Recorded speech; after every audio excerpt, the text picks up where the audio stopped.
بسم اللہ الرحمن الرحیم۔ السلام علیکم ورحمۃ اللہ وبرکاتہ۔ ناظرین کرام، 94 نیوز کے اسٹوڈیو سے میں ہوں آپ کا میزبان ڈاکٹر غلام عباس صابری۔ ناظرین کرام، آپ اسے دیکھ سکتے ہیں 94 نیوز پر اور سن سکتے ہیں ریڈیو آواز 107 منڈی بہاؤالدین کی فریکوینسی پر، اور یہ خوبصورت لمحات، سحری کے خوبصورت لمحات رمضان المبارک کی بابرکت گھڑیوں میں رمضان المبارک کی خصوصی نشریات اس کا خصوصی طور پہ اسپانسر کیا ہے الاسر مال اپارٹمنٹ اور M B properties Eiffel developer کے خصوصی تعاون سے یہ خوبصورت ٹرانسمیشن آپ تک پہنچائی جا رہی ہے۔ اور میرے اسٹوڈیو کا حصہ بڑے ممتاز شخصیات آج تشریف لائی ہیں۔ نامور مذہبی اسکالر ممتاز عالم دین علامہ قاری محمد عدنان قادری جلالی صاحب تشریف لائے۔ خوش آمدید کہوں گا۔ السلام علیکم۔ جی وعلیکم السلام۔ حضور کیسے ہیں آپ؟ الحمدللہ، آپ سنا ٹھیک ہے؟ بہت شکریہ۔ ناظرین کرام، آج ہمارے اسٹوڈیو کا حصہ آقا لجپال کی بارگاہ میں ہدیہ عقیدت پیش کرنے کے لیے ایک خوبصورت ثناخوان مصطفیٰ تشریف لائے ہیں، حافظ معظم شہزاد علوی۔ انہیں بھی خوش آمدید کہوں گا۔ السلام علیکم۔ وعلیکم السلام۔ کیسے ہیں آپ جناب؟ الحمدللہ۔ بہت شکریہ۔ ناظرین کرام، تمام دیکھنے والوں کو اور ریڈیو آواز 107 منڈی بہاؤالدین کی فریکوینسی پر سننے والوں کے تمام سامعین کو میں دل کی گہرائیوں سے رمضان المبارک کی ان خوبصورت لمحات میں، سحری کی خوبصورت ٹرانسمیشن میں ایک مرتبہ پھر خوش آمدید کہوں گا، اور بات کو تھوڑا سا آگے لے کے چلتے ہیں۔ رب کائنات کے پاک کلام کی تلاوت اور رب کائنات کے پاک نام سے ابتدا، کہ جس کے ناموں کی نہیں کوئی انتہا، ابتدا کرتے ہیں اس کے نام سے، اور کوئی تو ہے جو نظام ہستی چلا رہا ہے، وہی خدا ہے، وہی خدا ہے، دکھائی بھی جو نہ دے نظر بھی جو آ رہا ہے، وہی خدا ہے، وہی خدا ہے، تلاش اس کو نہ کر بتوں میں، وہ ہے بدلتی ہوئی رتوں میں، جو رات کو دن اور دن کو رات بنا رہا ہے، وہی خدا ہے، وہی خدا ہے۔ اس خلق کائنات کے پاک نام سے ابتدا ہے، اور اس کے پیارے رسول صلی اللہ علیہ وآلہ وسلم کی بارگاہ میں آج ہم نے ہدیہ عقیدت بھی سماعت کرنا ہے۔ تو آئیے رمضان المبارک کی ان پرنور گھڑیوں میں بات کو تھوڑا سا آگے لے کے چلتے ہیں، اور محاسبہ نفس جو ہے اس پہ آج ہم بات کرنے کی کوشش کریں گے کہ انسان رمضان المبارک کا روزہ رکھ کر اپنے نفس کا کیسے محاسبہ کرے۔ اسی حوالہ سے بات کو آگے لے کے چلتے ہیں۔ علامہ صاحب، آج ہم نے موضوع جو سلیکٹ کیا ہے وہ محاسبہ نفس ہے، کہ اپنے نفس کا محاسبہ کیسے کیا جائے۔ تو اس حوالے سے ہمارے ناظرین اور ریڈیو آواز 107 منڈی بہاؤالدین کے سامعین کے لیے آپ خوبصورت بات جو ہے وہ آگے لے کے چلیے۔ بسم اللہ الرحمن الرحیم۔ رضیت باللہ ربا وبالاسلام دینا وبمحمد نبیا ورسولا، اما بعد فاعوذ باللہ من الشیطان الرجیم۔ بسم اللہ الرحمن الرحیم۔ یا ایہا الذین آمنوا اتقوا اللہ ولتنظر نفس ما قدمت لغد، صدق اللہ العظیم۔ ان اللہ وملائکتہ یصلون علی النبی، یا ایہا الذین آمنوا صلوا علیہ وسلموا تسلیما۔ الصلاۃ والسلام علیک سیدی یا خاتم النبیین وعلی آلک واصحابک سیدی یا خاتم المعصومین۔ پہلے میں ڈاکٹر صاحب آپ کا انتہائی مشکور ہوں کہ آپ نے ان سحری کے پرنور لمحات میں اس خوبصورت گلدستے کا مجھے بھی حصہ بنایا، اور اپنے خیالات کا اس اعلیٰ موضوع پہ اظہار کرنے کا مجھے موقع دیا۔ تو ابتداً کہ یہ محاسبہ نفس، اس کا رب نے ہمیں قرآن کے اندر واضح طور پر حکم ارشاد فرمایا ہے کہ یا ایھا الذین آمنوا اتقوا اللہ ولتنظر نفس ما قدمت لغد، اے ایمان والو اللہ سے ڈرو، تقوی اختیار کرو، اور ہر جان دیکھے کہ اس نے آگے کے لیے کیا بھیج رکھا ہے۔ تو یہ یہاں پر مفسرین اکرام نے واضح طور پر ارشاد فرمایا کہ رب فرماتا ہے کہ اس آیت کے اندر رب ہمیں واضح طور پر اپنے گزشتہ اعمال پر محاسبہ کرنے کا حکم ارشاد فرما رہا ہے کہ تم اپنے گزشتہ اعمال کا محاسبہ کرو اور آئندہ سے نیکی کا ارادہ کرو، یعنی پہلے اپنے گزرے ہوئے اعمال کا محاسبہ کرو جو تم کر بیٹھے ہو، اور وہ اعمال جو تمہارے قابل گرفت ہیں، قابل عتاب و عذاب ہیں، تو تمہیں پتہ چل جائے کہ یہ ہمارے اعمال ہمارے قابل گرفت عذاب والے ہیں، ہمارے لیے قابل گرفت ہیں، تو پھر ان پہ تم رب کی طرف رجوع کرو اور توبہ کرو، اور اس کے بعد نیکی کی نیت کرو، نیکی کا ارادہ کرو، تو انشاءاللہ اللہ تمہارے گناہ معاف کر کے تمہیں صراط مستقیم پہ چلنے کی توفیق عطا فرمائے گا۔ اسی لیے تو حضرت جناب خلیفہ دوم حضرت جناب عمر رضی اللہ تعالیٰ عنہ مراد رسول حضرت سیدنا عمر رضی اللہ تعالیٰ عنہ فرماتے ہیں کہ بہتر ہے کڑے محاسبے سے پہلے اپنا محاسبہ کر لو، بہتر ہے تمہارے لیے کڑے امتحان سے پہلے اپنے اعمال کا وزن اختیار کر لو۔ کیوں؟ ہمارے محبوب علیہ السلام کی خدمت میں ایک شخص حاضر ہوا تو عرض کی حضور میں نا وصیت کا طلبگار ہوں، مجھے کوئی وصیت ارشاد فرما دے۔ مکاشفہ کے اندر امام غزالی نے اس کو نقل فرمایا کہ میرے محبوب کے بارگاہ میں جب ایک شخص آیا تو عرض کی حضور مجھے کوئی وصیت ارشاد فرما دیں، تو ہمارے محبوب علیہ السلام نے فرمایا کیا تو واقعی وصیت کا طلبگار ہے؟ عرض کی ہاں یا رسول اللہ میں وصیت کا طلبگار ہوں۔ میرے آقا نے فرمایا پھر دوسری دفعہ کیا تو واقعی وصیت کا طلبگار ہے؟ عرض کی ہاں حضور میں وصیت کا طلبگار ہوں۔ میرے آقا نے ارشاد فرمایا اچھا سن، پھر اگر تو وصیت کا طلبگار ہے تو جب تو کسی بات کا ارادہ کر لے، کسی بات کی نیت کر لے، تو اس کے انجام کو بھی سوچ لیا کر۔ اگر اس کا انجام اچھا ہے، اگر اس کا انجام اچھائی ہے، نیکی ہے، خیر خواہی ہے، بھلائی ہے، تو پھر تو اس کی طرف چل، اور اگر اس کا انجام برائی ہے، فتنے میں دنگا و فساد ہے، معاشرے کی تباہی ہے، ذلت ہے، اعمال کی بربادی ہے، تو پھر اس سے اپنے آپ کو روک اور رک جا۔ یہ کہ تو اپنے عمل سے پہلے اس عمل کا محاسبہ کر کہ اگر اس کا نتیجہ تیرے لیے اچھا ہے، کہ تیرے لیے اس کے اندر بہتری ہے، خیر خواہی ہے، معاشرے کے لیے عزت کا باعث ہے تیرا وہ عمل، تو پھر تو اس کو کر گزر۔ اگر یہ سوچ کے تو چلے گا تو تجھے کل کو شرمساری نہیں ہوگی، بلکہ اللہ اس کام کے بعد بھی تجھے اپنی رحمتوں کے دامن میں جگہ عطا فرمائے گا۔ تو لہٰذا یہ ہمارے لیے واضح حکم ہے کہ ہمیں اپنے اعمال کا محاسبہ کرنا چاہیے، اور اسی کے اندر اور دیکھیں نا پھر ان ہستیوں کا، میں اکثر ڈاکٹر صاحب کہا کرتا ہوں ہم کس کھیت کی مولی ہیں، ہمارے وہ اکابرین، ہمارے اسلام کے وہ ہیرو، ہمارے اسلام کے وہ آئیڈیل جو جن کی زندگیاں ہمارے سامنے روز روشن کی طرح نمونہ ہیں اور روز روشن عیاں ہیں، کہ ہمیں اس کی طرف ان کی زندگیوں کو دیکھ کر اپنی زندگی اپنی سنوارنے کی ہمیں جو رب کی طرف سے توفیق بخشی جاتی ہے، ان میں ایک چمکتا دھمکتا نام حضرت سیدنا مراد رسول جناب عمر رضی اللہ تعالیٰ عنہ کا نام، وہ حضرت عمر رضی اللہ تعالیٰ عنہ جن کے بارے میں ہمارے محبوب علیہ السلام نے ارشاد فرمایا لو کان بعد نبی لکان عمر بن الخطاب، میرے بعد اگر کسی کو رب نبوت کا تاج عطا فرماتا تو میرے عمر کو عطا فرماتا۔ یہ جناب عمر کی خاصیت ہے کہ جو دربار رسالت سے میرے جناب عمر کو رب نے عطا فرمائی، لیکن ان کا اپنا انداز محاسبہ نفس دیکھیں کہ جن کے بارے میں ہمارے محبوب علیہ السلام نے ارشاد فرمایا میرے عمر کے انداز میں اتنی ہیبت اور اتنی جلالت ہے، میرا عمر جس راستے پہ چلے اگر اتفاقاً آگے شیطان آ جائے تو راستہ چھوڑ کے بھاگ جاتا ہے۔ اور علماء نے فرمایا کہ جناب عمر کی یہ ہیبت ہے تو یہ تو تھا میرے محبوب نے آپ کے ظاہری حیات مبارکہ کے حوالہ سے فرمایا، لیکن آپ کے حوالے سے قیامت تک اپنی امت کو علماء نے جو ایک یہاں پہ علماء نے ایک بڑا بہترین دستور قائم فرمایا جناب حضرت عمر رضی اللہ تعالیٰ عنہ کے حوالہ سے، تو آپ فرماتے ہیں کہ جناب عمر رضی اللہ تعالیٰ عنہ جن کے ذات کو دیکھ کر شیطان اپنے راستے تبدیل کر لے، وہ عمر کی تو اتنی ہیبت ہے کہ جب رات کو سونے لگو اپنے سینے پہ جناب عمر کا نام لکھ لیا کرو، ساری رات شیطان تمہارے قریب نہیں آئے گا۔ سبحان اللہ، جن کی یہ خاصیت ہے۔ اب ان کا اپنا محاسبہ نفس کیا ہے، ان کے اپنے محاسبہ نفس کا انداز کیا تھا کہ حضرت جناب عمر رضی اللہ تعالیٰ عنہ مکاشفہ کے اندر امام غزالی نے لکھا ہے جب آپ عشاء کی نماز پڑھتے اس وقت جب آپ نے خلافت کے منصب سنبھال لیے تو آپ جب اپنے مسجد نبوی سے چل کر گھر کی طرف آتے تو آپ کے ہاتھ میں بعض روایات میں ہے کہ درہ ہوتا، جس رات آپ کے پاس درہ نہ ہوتا تو آپ اپنے دروازے کی مہار یعنی جسے ہم چوگاٹ کہتے ہیں اس میں کھڑے ہو جاتے۔ ایک روایت ہے کہ آپ اپنے پاؤں پہ اس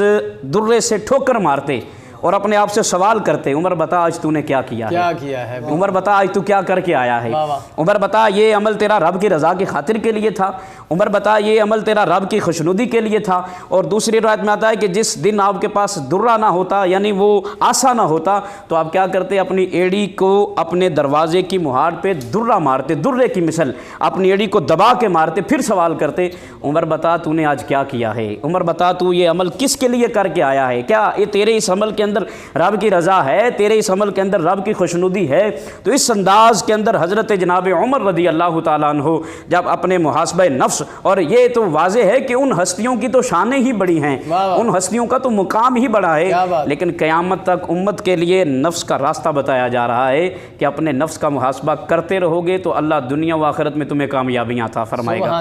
اور حضرت عبداللہ بن اسلام رق صاحب، وہ نامی گرامی صحرا اسلام سجانے والے، جب دامن اسلام میں آتے ہیں تو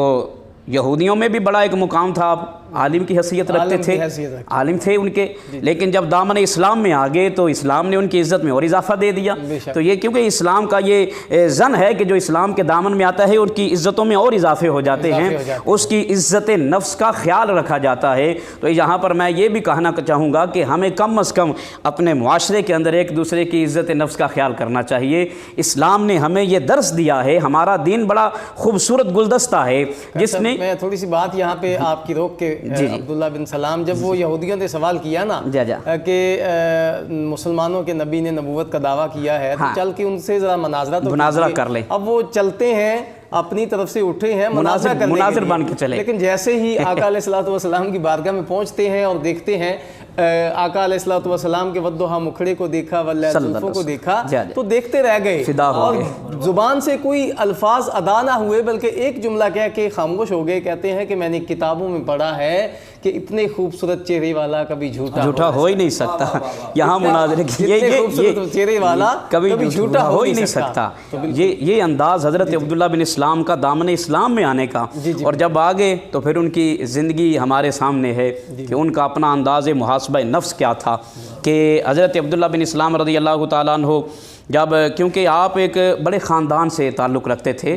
تو تجارت کے لحاظ سے بھی آپ کا ایک نام تھا اپنا، حضرت عبداللہ بن اسلام رضی اللہ تعالیٰ عنہ کا۔ تو آپ جب آئے تو آپ نے اکثر کیا کرنا کہ جنگل کی طرف چل پڑنا، اور جنگل میں جا کے لکڑیاں اکٹھی کرنی، ان کو باندھنا، اپنے سر پہ رکھنا، پھر گھر کی طرف چلنا۔ جب بازار سے گزرنا تو دوستوں نے تانے دینے، اے عبداللہ بن اسلام، اے ابو یوسف، تیرے پاس تو تیرے نوکر چاکر بھی ہیں اور تیرے گھر میں تو لکڑیاں موجود ہیں، ان کی تو ضرورت ہی نہیں ہے تجھے، یعنی جو تیری ضرورت ہے، تیری حاجت ہے، وہ تو تیرے مکان میں موجود ہیں، تو پھر اب کیا ضرورت آئی کہ گھر میں لکڑیاں بھی موجود ہیں، گھر میں نوکر چاکر بھی ہیں جو جنگل سے لکڑیاں لا سکتے تھے۔ پھر بھی آپ چلے اور جنگل میں جا کے لکڑیاں اکٹھی کی، پھر ان کو گٹھے کی صورت میں اکٹھا کیا، پھر سر پہ رکھا، پھر تکلیف برداشت کرتے ہوئے انہیں گھر کے لے کر آئے۔ جب یہ ساری سہولتیں ہیں کہ گھر میں لکڑیاں بھی ہیں اور نوکر بھی ہیں جو لا سکتے تھے، تو آپ مسکرانے لگے۔ آپ نے فرمایا آج دل کیا میں اپنے نفس سے پوچھوں تو صحیح، یہ کام کرنے میں کہیں شرم تو نہیں محسوس کرتا، کہیں اس کو اب شرم تو نہیں آنے لگ گئی کہ اسلام نے اسے عزت دی ہے تو یہ کہیں اپنے آپ میں شرم تو نہیں محسوس کرتا کہ یہ کام کرے تو اسے شرم آتی ہے؟ میں اس لیے یہ کر رہا ہوں کہ میں اپنے نفس کا محاسبہ کر رہا ہوں۔ تو یہ ہمارے اکابرین کا انداز تھا، محاسبہ نفس۔ اور یقیناً یہ سحر کے پرنور لمحات میں جب سارے ہی اپنے اپنے انداز میں سحری کی طرف چل رہے ہیں، اور سحری کر کے سارا دن جب بھوک اور پیاس یہ تگ و دو کریں گے، تو اس میں جب خالصتاً رضائے الہی کے لیے جب ہم اب خالصتاً عالم تنہائی میں بیٹھ کے اپنے نفس کا محاسبہ کریں گے تو یقیناً اللہ ہمارے دلوں کو نورانیت عطا فرمائے گا۔ واہ واہ واہ، سبحان اللہ سبحان اللہ۔ ناظرین کرام، تمام دیکھنے والے 94 نیوز کے اسٹوڈیو سے ہمیں دیکھنے والے اور ریڈیو آواز 107 منڈی بہاؤالدین کے لائیو اسٹوڈیو سے سننے والے تمام سامعین اس وقت سحری کی خصوصی نشریات سماعت کر رہے ہیں، سن رہے ہیں اور دیکھ رہے ہیں۔ اس پروگرام کو خصوصی طور پہ جو ہے ان کا تعاون حاصل ہے الاسر mall apartment, M B properties اور ایفل ڈیولپر کا خصوصی تعاون ہمارے اس پروگرام میں شامل، اور ان کی خصوصی کاوش سے یہ ٹرانسمیشن آپ تک پہنچائی جا رہی ہے۔ ناظرین کرام، بات کو یہاں پہ روکتے ہوئے ایک خوبصورت نعت جو ہے وہ پروگرام کا حصہ بناتے ہیں، اور ہماری درمیان موجود ہے ممتاز ثنا خان مصطفیٰ حافظ معظم شہزاد علوی صاحب تشریف فرما ہے۔ حافظ صاحب، یہ سحری کے خوبصورت لمحات میں میں چاہوں گا کہ خوبصورت کلام جو ہے وہ ہمارے سامعین اور ناظرین کے لیے۔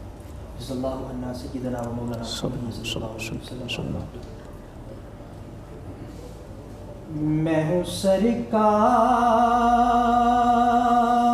مدینہ کا گدا،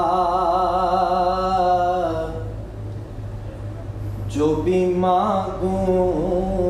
مجھے سرکار عطا کرتے ہیں، اور نسبت شاہ دو عالم کی قسم ان کے نوکر کا فرشتے بھی حیا کرتے ہیں، نسبت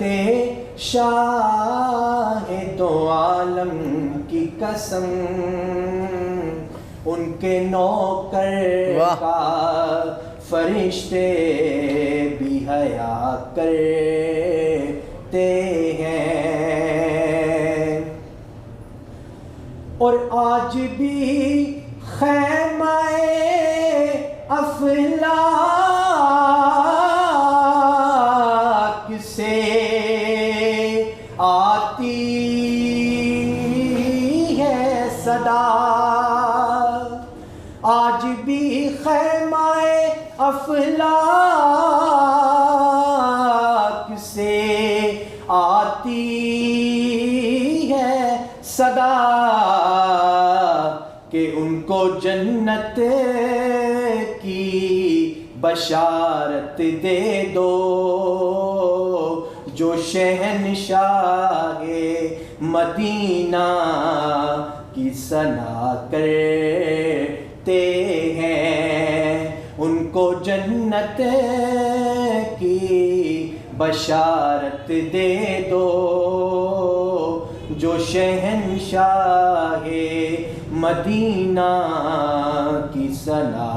کرتے ہیں۔ سبحان اللہ، سبحان اور اللہ۔ ان کے ہو جاؤ تو ہر چیز تمہاری ہوگی، واہ واہ، ان کے ہو جاؤ تو ہر چیز تمہاری ہوگی، یہ سارے اعزاز فضیلت والے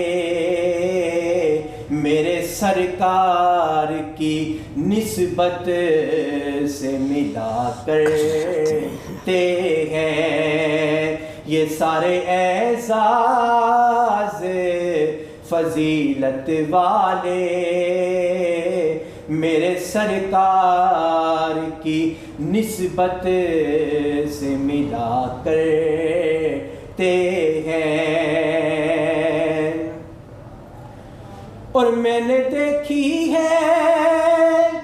فقیروں کے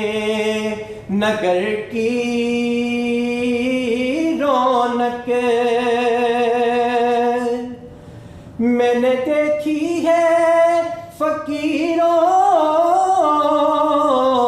کے نگر کی رونق،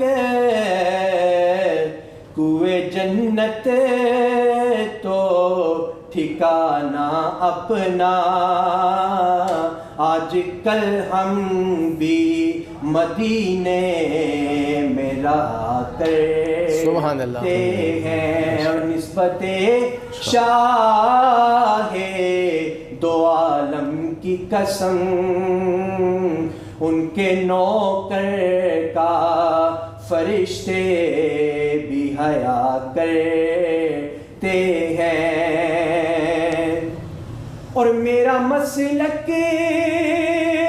میرا ایمان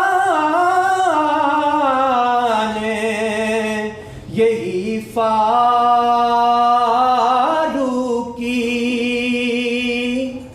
میرا مسلک میرا ایمان یہی فاروقی، کہ زندگی ان کی وفادار ہے جو سیدہ زہرا کے بچوں سے وفا کرتے ہیں، زندگی ان کی وفادار ہے جو سیدہ زہرا کے بچوں سے وفا کرتے ہیں، نسبت شاہ دو عالم کی قسم ان کے نوکر کا فرشتے بھی حیا کرتے ہیں۔ سبحان اللہ ماشاءاللہ، کہ جو ثنائے رسول کرتا ہے، اللہ کیا بات، جو ثنائے رسول کرتا ہے سنگ ریزوں کو پھول کرتا ہے، اللہ جو ثنائے رسول کرتا ہے سنگ ریزوں کو پھول کرتا ہے، اور جسے مل جائے در محمد کا کب وہ جنت قبول کرتا ہے، جسے مل جائے در محمد کا کب وہ جنت قبول کرتا ہے۔ یہ خوبصورت کلام ہماری سماعتوں کے حوالے کر رہے تھے حافظ معظم شہزاد علوی صاحب۔ اور ناظرین و سامعین، یہ خوبصورت پروگرام رمضان المبارک کی خصوصی نشریات، سحری کی نشریات جو ہے یہ العصر مال اپارٹمنٹ، ایم بی پراپرٹیز اور ایف ایل ڈیولپر کے خصوصی تعاون سے آپ تک پہنچائی جا رہی ہے، اور یقیناً ہم شکر گزار ہیں۔ بڑی خوبصورت ٹرانسمیشن آپ تک پہنچ رہی ہے۔ دوبارہ بات کو پھر اسی ٹاپک کی طرف لے کے جانا چاہتا ہوں جو تھوڑی دیر پہلے ٹاپک ہم نے ڈسکس کرنے کی کوشش کی کہ محاسبہ نفس کیا ہے، اسی پہ بات کر رہے تھے، اور وقت کا دامن بھی بالکل قلیل ہے، بالکل سحری کا وقت قریب ہے اور آخری لمحات ہیں، تو میں چاہوں گا کہ مختصر وقت میں ایک مرتبہ پھر میں علامہ صاحب کی طرف راغب ہوتا ہوں۔ محاسبہ نفس پہ بات ہو رہی تھی، تو اسی مناسبت سے تھوڑا سا اور بات کو آگے میں عرض کر دوں، محاسبہ نفس کے اندر جو ہمارے لیے ایک طریقہ واضح کیا گیا ہے، جی محاسبہ نفس کرنے کا آخر طریقہ کار کیا ہے، تو حضرت مالک بن دینار رضی اللہ تعالیٰ عنہ نے آپ نے فرمایا کہ بہترین ہے محاسبہ نفس کا طریقہ کار۔ وہ کیا ہے کہ بندہ مومن اپنے آپ سے اپنے اعمال پہ ملامت کرے، اپنے اعمال کی مذمت کرے، کیا تو ایسا ہے، تو کیا ایسا تھا، کیا تو ایسا ہے، کیا تو ایسا کر رہا ہے، یعنی اس انداز میں کہ اپنے کیے ہوئے اعمال پہ ملامت کرے اور مذمت کرے جو اس سے اعمال بد ہو گئے، اور ان کی مذمت کر کے اعمال خیر کی طرف آئے، نیکی کی طرف آئے، بھلائی کی طرف آئے۔ اور میں یہاں پہ حضرت مالک بن دینار کے حوالہ سے آتا ہے، آپ فرماتے ہیں میں حجاج بن یوسف کو ایک دفعہ میں حجاج بن یوسف کو سن رہا تھا کہ حجاج بن یوسف نے کیا کیا کہ حجاج بن یوسف مجمع کو گفتگو کر رہا تھا، مجمع کو کلام کر رہا تھا، گفتگو کرتے کرتے کہہ رہا تھا بھئی اللہ رحم کرے اس پر جو کسی دوسرے کی محاسبہ کرنے سے پہلے اپنا محاسبہ کرے۔ حجاج بن یوسف جیسا بادشاہ لوگوں کو تلقین کر رہا ہے اللہ رحم کرے اس پر جو دوسروں کے عمل کی لگام پکڑنے سے پہلے اپنے عمل کی لگام پکڑے، اللہ رحم کرے اس بندے پر جو دوسروں کے عمل کا وزن کرنے سے پہلے اپنے عمل کا وزن کرے۔ تو حضرت مالک بن دینار فرماتے ہیں میری آنکھوں میں آنسو آ گئے، بندہ کیسا ہے اور اللہ اس سے کام کون سا لے رہا ہے کہ لوگوں کو ان کے اعمال کے محاسبے کی تلقین کر رہا ہے کہ دوسروں کی، میں اکثر کہا کرتا ہوں ڈاکٹر صاحب کہ یہ جو ہمارا ہاتھ ہے نا فطری طور پر جب یہ کھلتا ہے یہ آگے کی طرف چلتا ہے، تو آگے کی طرف چل کر آگے کی طرف آنکھیں دیکھ کر آگے کے عمل کا محاسبہ بڑی جلدی ہوتا ہے، لیکن صوفیہ فرماتے ہیں اگر اس فطرت انسانی سے ہٹ کر اس ہاتھ کو اپنے گریبان میں ڈال کے اور اپنی آنکھوں کے گریبان میں ڈال کے اپنے نفس کا محاسبہ کرو گے تو اللہ تمہیں دنیا و آخرت کی بلائیاں عطا فرمائے گا۔ تو اولیاء کا یہ طریقہ ہے، کاملین کا یہ طریقہ ہے کہ دوسروں کے اعمال کا محاسبہ کرنے سے پہلے تم اپنے اعمال چیک کرو، اپنے اعمال کا محاسبہ کرو، جب اپنے اعمال کا محاسبہ کرو گے تو اللہ تمہیں دین و دنیا کی بھلائیاں اور خیرات عطا فرمائے گا۔ تو یہ لمحات بھی بڑے بابرکت ہیں، ان لمحات کے اندر رحمتوں کے لمحات میں جب سحر سے ہم لطف اندوز ہو رہے ہیں تو یہ سحری کے انوار و تجلیات پا کر جب ہم بعد میں نماز فجر ادا کریں، اس کے بعد جب ہم عالم تنہائی میں کہیں بیٹھ جائیں تو کم از کم ہمیں اپنے ماضی کے اعمال کی طرف ضرور سوچنا چاہیے، اپنے اعمال کا محاسبہ کرنا چاہیے بجائے کہ دوسرے کے عمل کو دیکھنے کے، اپنے عمل کا وزن کرنا چاہیے بجائے کہ دوسرے ہم خود کیا ہیں۔ وہ پنجابی کا ایک محاورہ نا کہ اسی آپ کتنے پانی بیچا،